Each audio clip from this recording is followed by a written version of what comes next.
Армысыздар, құрметті оқырмандар. Бүгін біз жолдың сапасы жол жүріс қауіпсіздігіне қаншалықты ықпал етеді, сол туралы айтып өтейік.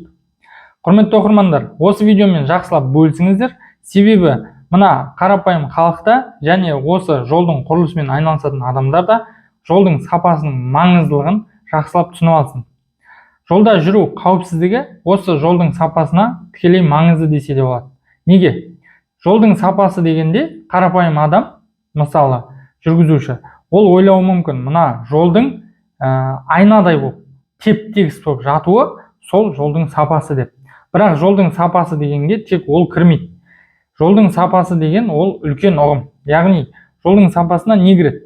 Бұл жерде сол теп-тегіс айнадай болып жатуы, қажет жерлерде жасанды бұдырлықтар орнатылып, мына жылдамдығын жүргізушінің мәжбүрлі түрде төмендету үшін орнатылатын қажетті жасанды бұдырлықтар орнатылған, және бағдаршамдар, мына жолдың кеңдігі және жүру жолақтарының саны, және мына жолдың түнгі уақыттарда жарықтандырылуы, осының барлығы жолдың сапасы деген ұғымға кіреді. Міне жолдың сапасы, мысалы қала аралық жолдарда кей жерлерде көзіңіз қарасаңыз, мына қала аралық жолдар деген ол өте маңызды жолдар ғой. Енді ол жерде жылдамдық көбірек болады, себебі қала аралық жер ұзақ.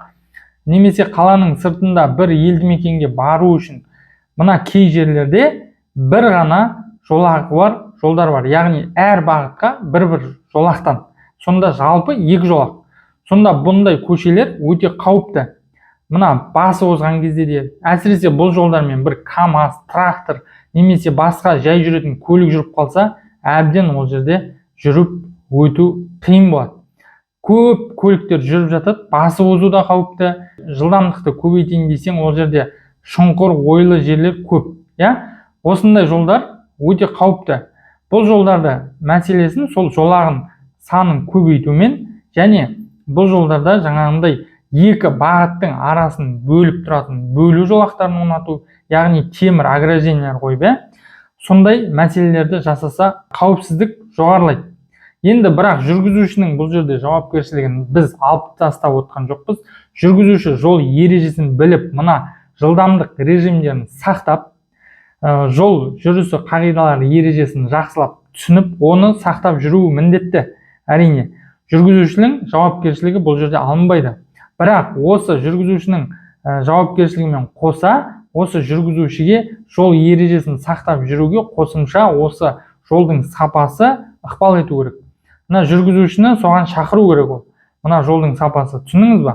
Жолдың сапасы жақсарған сайын жүргізуші де мына ережеге сай жүруге ынталанады. Яғни оған толық жағдай жасалып, міне енді сен ережені сақтамай көр осыдан деген сияқты жағдай жасалынады. Енді құрметті оқырмандар, қараңыздар.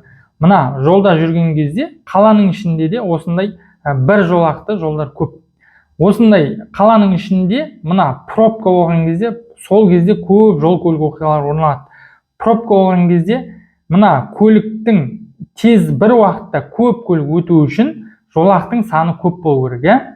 Жолақтың саны көп болып, және мына қиылыстарда қосымша бұрылып кете беретін, мысалы оңға бұрылып кете беретін осындай аймақтар болу керек. Осы бұл көліктер, мысалы мына тіке кететін көліктерді күтпей, бұл жерде өздері мына оңға бұрылатын болса, осылай оңға бұрылып кетеді. Осындай жерлер көп болу керек. Түсініңіздер ғой? Сол кезде пробка аз болады. Енді пробка, кептеліс аз болған кезде мына жүргізушілердің стресі де аз болады. Асықпайды ешкім. Асыққан кезде сол қателіктер көп орын алатынын білесіздер. Бұл жерде тағы да айтам, жүргізушілердің жауапкершілігі алынып жатқан жоқ. Жүргізуші қандай жағдайда да жол ережесін сақтап жүруге міндетті. Жолда келе жатқан кезде, мысалы, бұдырлықтар бар, ойлы қырлы жерлер бар. Сол ойлы қырлы жерлерді айналып өтем деп, кейбір кезде қарсы бағытқа шығып кететін жағдайлар бар. Немесе өте жылдамдық аз 10-15 км/сағат жүріп қалып, сол ойдымна өтем дегенше мына жақта артыңда кептеліс пайда болып, сондай қала ішінде де, қала сыртында да сондай жағдайлар өкінішке орай бар. Енді жол айнадай болып жатса, жылдамдықты көбейтіп 140-120 мен баспай ма, жол апаты көбеймей ма деген адамдар болуы мүмкін. Жолдың мына жүру жолағы көбейсе, және қарсы бағытпен екі аралықта бөлу жолағы орнатылса, темірден жаңа конструкция орнатылса, содан кейін мына сізге камера қойылып, қала аралық жерлерде онсыз да қазір камера бар. Яғни жылдамдықты асырған адамға бірден камера штраф жазылатын болса, қазір онсыз да солай жасалып жатыр. Енді мына жүргізушіге сіз енді штраф саласыз, ол жаңа жылдамдықты асырса. Одан кейін мына ойлы қырлы жерлермен жылдамдықты төмендету деген ол мақсат емес. Ойлы қырлы жерлер арқылы жылдамдықты төмендете алмайсыз. Ойлы қырлы жер ол көлікке зиян әкеледі. Ол басқа да, мына сол жерде көлік аяқ астынан бұзылып, ДТП тудыруы мүмкін, дөңгелек ұшып кетіп, ол басқа жаққа бұрылып кетіп деген сияқты. Мәселе бұл жерде егер жылдамдықты шектеу керек болса, жасанды бұдырлықтар орнатылады. Сол жол белгілері орнатылады. Жол белгілерінде нақты жазылып тұрады. Осы жерде осындай жылдамдық, максималды жылдамдық, бұдан асыруға болмайды деп жол белгілері орнатылып тұрады. Соған қарап мына жүргізушілер жүреді. Одан кейін жаңағы камералар орнатылады. Міне осылайша жылдамдықты реттеуге болады.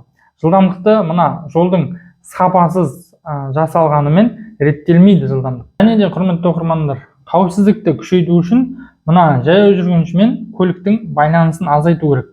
Мысалы, жолдың үстімен, жолдың астымен өтетін өткелдер бар, осындай өткелдер жоқ қалаларда бар.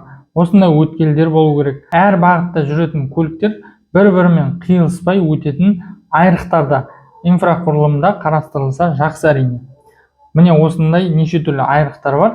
Осындай үлкен қалаларда жасалса, осы кезде мына пробка азайып, кептеліс азайып. Мысалы, қазір өздеріңіз байқап қарасаңыздар, мына жаяу жүргінші өткелдері бар ғой, пешеходный переход дейміз. Осыны әр түрлі қылып белгілейтін, 3D қылып белгілейтін, жаңағы свет түсіп тұратын, түрлі түсті қызыл, сары түсті қылып белгілейтін қазір амалдар ойлап табылуда. Неге? Себебі мына жүргізушілер мына жерде жаяу жүргінші өткелі бар екенін білмей өтіп кететін адамдар да бар екен. Мына жерде жаяу жүргінші өткелі бар екен ғой деп өтіп кеткеннен кейін біледі.